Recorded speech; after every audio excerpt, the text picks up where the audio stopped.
An FFT Analyzer is a device that tells us information about the signals we feed into it, and it does this in three ways, with spectrum measurements, transfer functions, and impulse responses. Spectrum measurements involve one audio signal. The analyzer gives us a visual representation of the frequency content of the signal. One way to view this data is with the RTA window. The x-axis of the window represents frequency from 20 Hz to 20 kHz.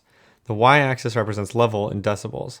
In this example, the signal going into the analyzer is my microphone, and as I speak, you can see how much of a given frequency is in the signal in near real time. We can also look at spectrum measurement data with the spectrograph window. Here, the x-axis is frequency, the y-axis is time, and level is shown with color. I'll go into more detail about the RTA and spectrograph windows in a later video.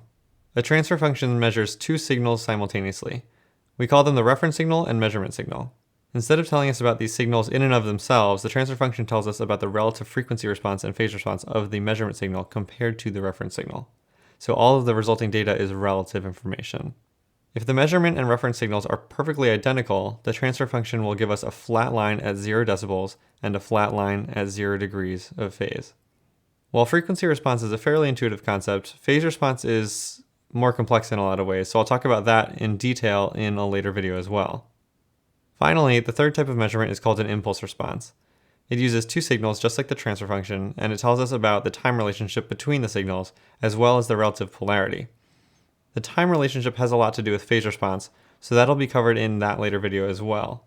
For now, the important thing to remember is that the impulse response is used to find the delay time between the signals and whether their polarity matches.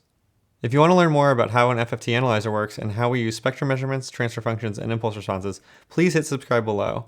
Let me know in the comments what questions you have and what you'd like to see included in future videos. Thanks for watching. I'll see you in the next one.